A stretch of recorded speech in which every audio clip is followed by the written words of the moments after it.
십자가, 그리스도의 극심한 고통. 레너드 레븐힐 목사님 설교입니다. 우리는 한 번도 십자가에서 극도의 고통을 당하며 죽어가는 사람을 쳐다본 적이 없습니다. 그래서 십자가를 진다는 것이 어떤 의미인지 잘 모를 때가 많습니다.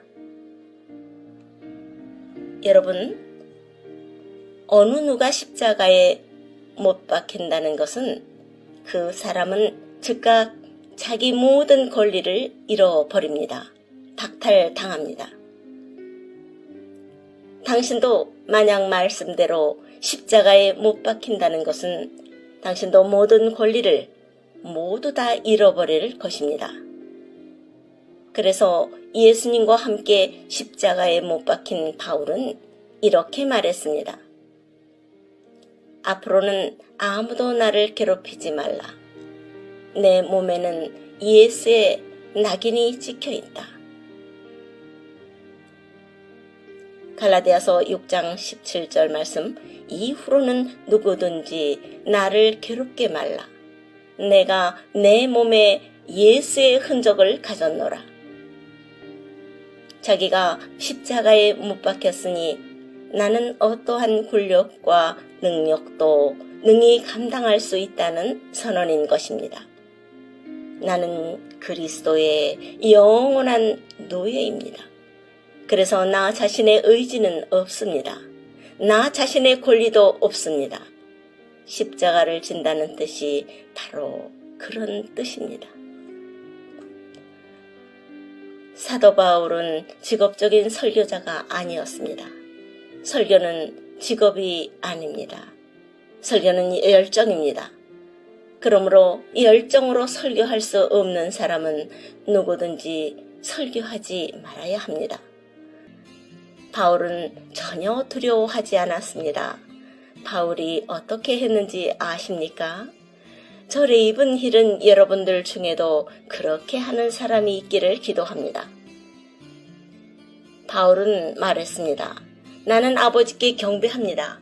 그는 아버지 앞에 무릎 꿇었기 때문에 다른 어떤 사람에게도 무릎 꿇지 않았습니다. 물론 사탄이나 정치가나 왕 앞에서도 그는 무릎 꿇지 않았습니다. 그는 그들 앞에 당당하게 서 있었습니다. 그리고 이렇게 말했습니다. 나는 내 몸에 예수의 흔적을 가졌노라. 나도 예수님처럼 이미 십자가에 못 박힌 몸이니 두려울 게 전혀 없다는 뜻입니다. 미국만 해도 수억 개의 복음을 담은 설교 테이프가 있습니다. 그리고 복음을 담은 서적도 수백만 권이 더 있을 것입니다. 신학교는 수백 개에 달하고요. 세미나도 수백 번도 더 열립니다.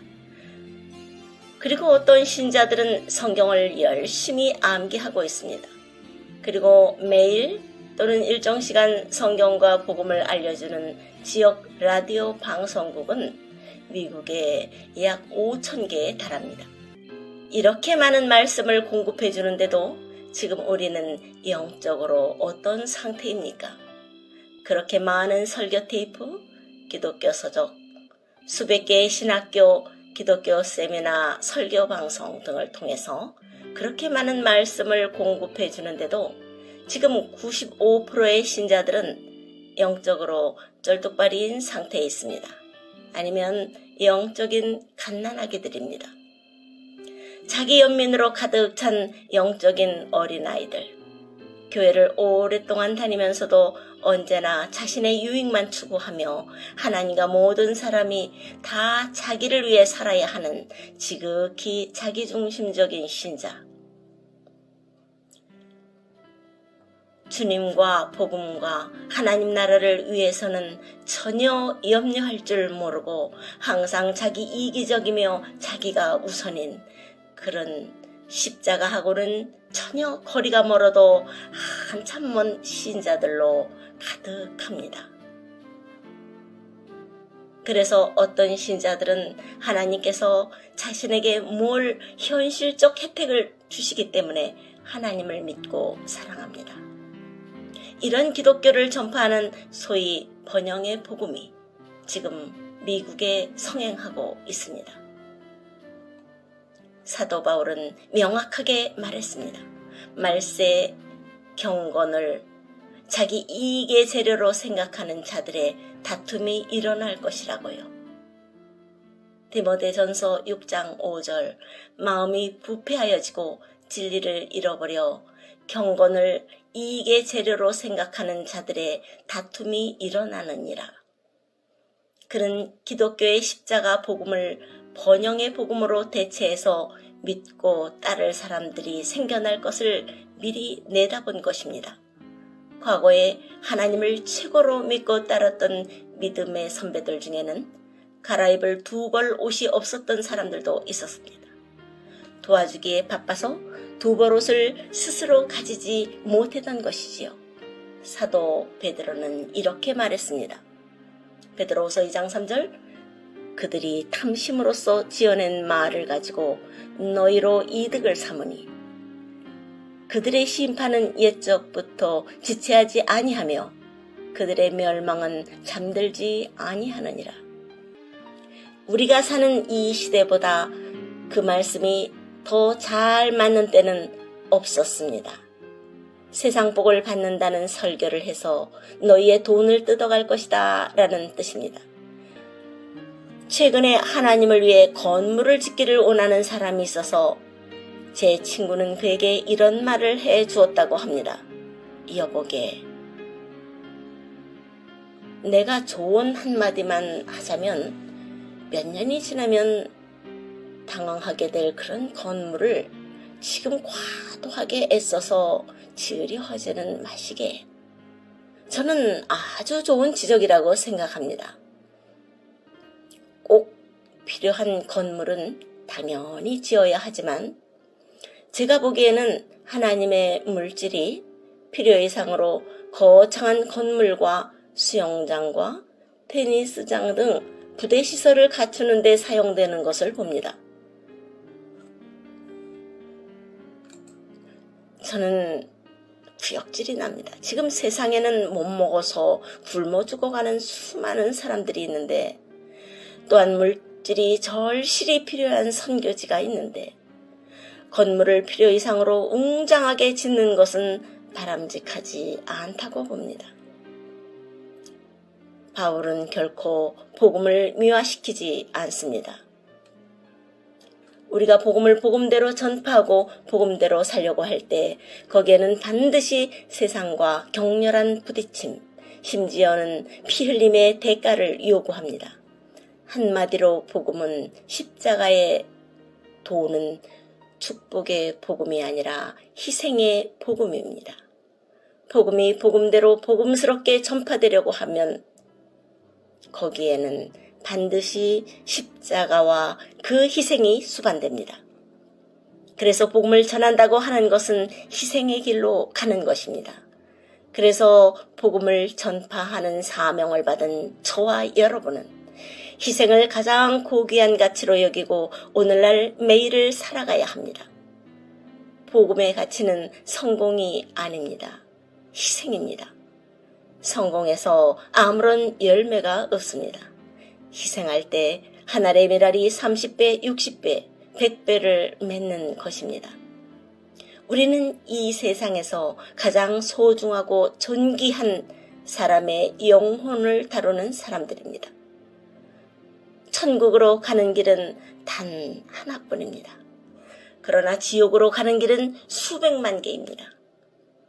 당신이 지옥에 가기 위해서 무엇을 해야 할까요? 아무것도 없습니다. 그냥 가만히 있으면 지옥에 갑니다. 그냥 내가 원하는 대로 모든 것을 다 하면서 살면 지옥에 갑니다. 특별히 자기가 하나님을 경멸하지 않기만 하면, 예수님의 이름을 모독하지 않기만 하면 자신은 지옥에 가지 않을 것이라고 생각하는데 그렇지 않습니다. 나는 간음을 하지 않았으니까 지옥에 가지 않겠지. 그게 아닙니다. 그저 당신이 원하는 대로 살아가는 것. 그러면 지옥에 갑니다. 복음이 가르치는 바 십자가를 지고 희생하지 않는 삶을 사는 것은 그것은 입술은 모르겠지만 행위로는 복음을 부인하는 것입니다. 그래서 지옥에 갑니다. 오늘날 세상에서 가장 만연한 큰 죄는 간음이 아닙니다. 물론 간음이 큰 죄이긴 하지만 오늘날 세상에서 가장 큰 죄는 하나님 없이 내 스스로 내 삶을 살아갈 수 있다고 하는 이런 자기중심적 신앙이 오늘날 가장 만연한 큰 죄악입니다. 천국으로 가는 길은 단 하나뿐이지만 그러나 지옥으로 가는 길은 수백만 개라는 사실을 꼭 명심하십시오. 오늘날 그저 당신이 원하는 방식대로 살아가십시오. 그게 크게 국법에 저촉만 되지 않는다면 내가 원하는 대로 마음껏 살면서 당신은 나중에 천국에 가기를 바라겠지만 아닙니다. 당신의 생각대로 결코 되지 않습니다. 당신은 하나님의 길을 버리고 십자가의 길을 버리고 자기가 원하는 방식대로 자기의 길을 일평생 갔으므로 그것이 바로 죄입니다. 그런 사람은 저는 구원받지 못한다고 봅니다. 구원받은 사람은 결코 자기 인생을 자기가 원하는 방식으로 살 수 없습니다. 반드시 주님이 원하는 방식으로, 즉 자기 십자가를 지고 복음을 전하며, 즉 희생하며 살게 되어 있습니다. 여러분이 미지근하게 적당하게 살면서 크게 신성 모독적인 죄를 짓지 않으면, 남에게 손가락질 받을 만한 죄를 짓지 않으면 천국에 갈 수 있겠지 라고 결코 안심하지 마시기 바랍니다. 혹자는 이렇게 말합니다. 하나님께서 왜 내게는 짐을 지어주시지 않지? 왜 그런 줄 아십니까? 하나님께서 당신을 신뢰할 수 없기 때문입니다. 당신이 그런 짐을 질 만큼 아직 믿음이 강하지 않기 때문입니다. 오늘 아침 이곳에 오신 사람들 중 대다수는 더 이상 많은 빛, 교훈, 가르침, 깨달음이 필요하지 않습니다. 더 많은 빛을 받고도 실천이 적었다면 그는 심판대에서 더 엄중한 심판을 받을 것입니다. 오늘날 당신에게 필요한 것은 더 이상의 신기한 가르침이 아니라 이미 배운 말씀에 대한 순종입니다. 이 자리에 앉으신 여러분 가운데는 이미 몇 년 전부터 자신이 무엇을 해야 하는지 알고 있었습니다. 그러나 행동하지 않고 있습니다. 예수님께서 제자들에게 하신 두려운 말씀을 기억하십니까? 요한복음 16장 12절, 내가 아직도 너희에게 이를 것이 많으나 지금은 너희가 감당하지 못하리라. 이 구절의 말씀을 대할 때 저는 솔직히 이런 심정입니다. 주님, 최후의 심판대 앞에서 그 말씀을 제게 하지 마세요. 웨슬리, 피니, 그리고 위대한 성도들이 다 모여있는 그 앞에서 제게 그런 말씀은 제발 하지 말아 주십시오. 레이븐 히라, 내가 너에게 해주고 싶은 말이 많았다. 그러나 너는 여러 다른 일들로 늘 분주했다. 그래서 네가 감당하지 못할 것 같아서 내가 말하지 않았다. 그리고 혹시 내가 여러 말을 했다 하더라도 너는 그 말에 순종할 만큼 성숙하지 못했다. 그래서 내가 보기에 네가 감당하지 못할 것 같아서 말을 안 한 것이야. 이런 말을 저는 최후의 심판대 앞에서 듣고 싶지 않습니다. 다시 말하면 오늘날 주님이 하시고 싶으신 말씀은 다 제게 하시고 명하고 싶으신 일들은 다 제게 명하실 수 있을 만큼 그렇게 성숙한 신앙인이 되고 싶습니다. 영혼으로 들어가서 5분만 지나면 우리 모두가 크게 후회할 것입니다. 더 많이 희생했으면 좋았을 걸. 더 많이 기도했더라면 좋았을 걸. 더 많이 땀을 흘렸더라면 정말 후회가 없었을 것을. 나는 거의 애통하지 않았구나. 나는 거의 울지도 않았구나. 아, 너무 후회스럽다. 그런데 지금은 후회해도 소용없구나. 95%의 미국 내 기독교인은 매우 신앙이 약합니다. 하나님께서 그들을 믿고 비전을 맡길 수가 없습니다. 어떤 짐을 맡길 수가 없습니다. 여러분이 어린 아이들에게 소중한 보석을 맡기시겠습니까?